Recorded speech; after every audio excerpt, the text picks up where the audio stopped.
मान था देवालय में जाता और ब्राह्मणों को धन देकर के संतुष्ट किया करता था। अब कमल के समान मुख वाली उसकी धर्म पत्नी शील विनय आदि गुणों से प्रतिपारणा थी। एक दिन राजा अपनी धर्म पत्नी के साथ बैठ करके कहा, भद्रशिला नदी के तट पर बैठ करके और भगवान के व्रत करने को तैयार हुआ। कौन से भगवान का भैया?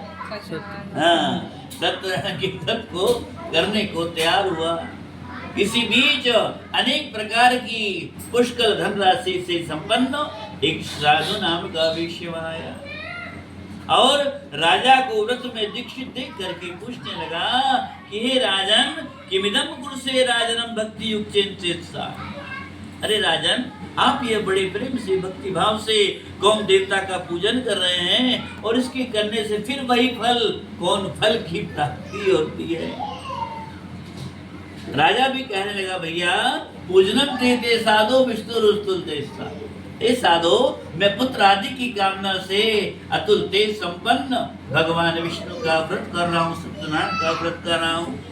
भैया अगर आपके मन में भी कोई संकल्प हो, कोई क्रिया सिद्धि करना हो, कोई बात भगवान से मनवानी हो ना, तो आज संकल्प लेना, पर विधान बताऊंगा बाद में, इस प्रकार से करेंगे तो अवश्य भगवान हमारा सर्व कल्याण करेंगे, इसमें कोई संशय नहीं है भैया। कहते हैं वह राजा कहने लगे, मैं पुत्र आदि की कामना से अतुल तेज संपन्न भगवान विष्णु इन सत्यनारायण के व्रत को कर रहा हूँ। विष्णु भी कहने लगा, महाराज मेरे यहाँ संतान नहीं है, इस व्रत के करने से अवश्य मुझे संतति की प्राप्ति होगी। आप तो मुझे विधान बताओ, इस व्रत को मैं भी करूंगा। ऐसा जो है वह विष्णु राजा से सारा विधान पूछने लगा। विधान पूछ करके व्यापार से मत होकर के घर गया और घर जाकर के संतान को देने वाले व्रत के बारे में भार्या लीलावती से कहने लगा और कहने लगा, प्रिय जब हमारे संतान हो जाएगी इस व्रत को हम पूर्ण करेंगे। ऐसा कहते हैं तो संकल्पित हो गए, संकल्प ले लिया और अपने गिरी खेड़ा की भाषा में कहे तो भाई दोनों ने मान ली। भोजन तैयार होगा तो कन्या को बिठाओ, कोई देर नहीं है, भोग लगा के बिठाओ। कहते हैं तब तो कहते हैं भगवान की कृपा से जो लीलावती नाम की भार्या है, हम जी से जो गर्भवती होती है और 10वें मास में सुंदर कन्या रत्न की उत्पत्ति होती है। वह कन्या इस प्रकार बढ़ने लगी, इस प्रकार कहते हैं भैया शुक्ल पक्ष में चंद्रमा की कलाएं में बढ़ती है। उसी प्रकार उस कन्या का नाम भी क्या रख दिया गया? कलावती रख दिया गया। क्यों? क्योंकि वह चंद्रमा की कलाओं के समान बढ़ रही थी। दीपक थी के भैया, चंद्रमा की कलाओं के समान बढ़ रही थी। तब तो कहते हैं मधुर वचनों में लीलावती कहने लगी, स्वामी जो संकल्प लिया था उसे पूर्ण कर दीजिए। वेश्य कहने लगा, प्रिय बिल्कुल फिक्र नहीं करो, अरे विवाह के समय इस व्रत को हम अवश्य पूर्ण करेंगे। ऐसा समझा करके और व्यापार के नगर में चल पड़ा। उधर नगर में सखियों के साथ क्रीड़ा करती हुई पुत्री को जब विवाह योग्य देखा ना, तो दूतों को बुला करके मंत्रणा करने लगा। कहने लगा, भैया अच्छे वर का अन्वेषण करो, यानी अच्छे वर को ढूंढ करके लाओ। दूध भी आज्ञा को पा करके एक नगर जिसका नाम था कंचनपुर में गए। श्रेष्ठ वणिक पुत्र को लेकर के आए। वेश्य ने भी सर्वगुण संपन्न देखा वणिक पुत्र को, तो अपनी जाति के लोगों को बुलाया, बंधु बांधवों को बुलाया। बड़े उत्साह के साथ में अपनी कन्या का दान वणिक पुत्र के हाथ में कर दिया।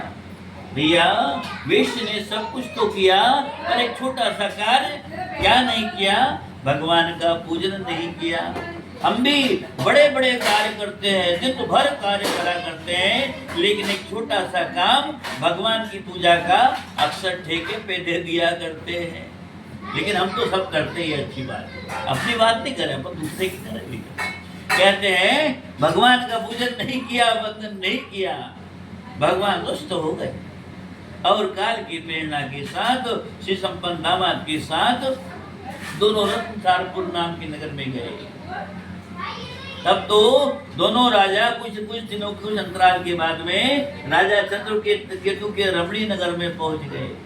भगवान ने भी बृहस्पति को देखा तो श्राप दे दिया कि जाओ तुम्हें दारुण दुख प्राप्त होगा।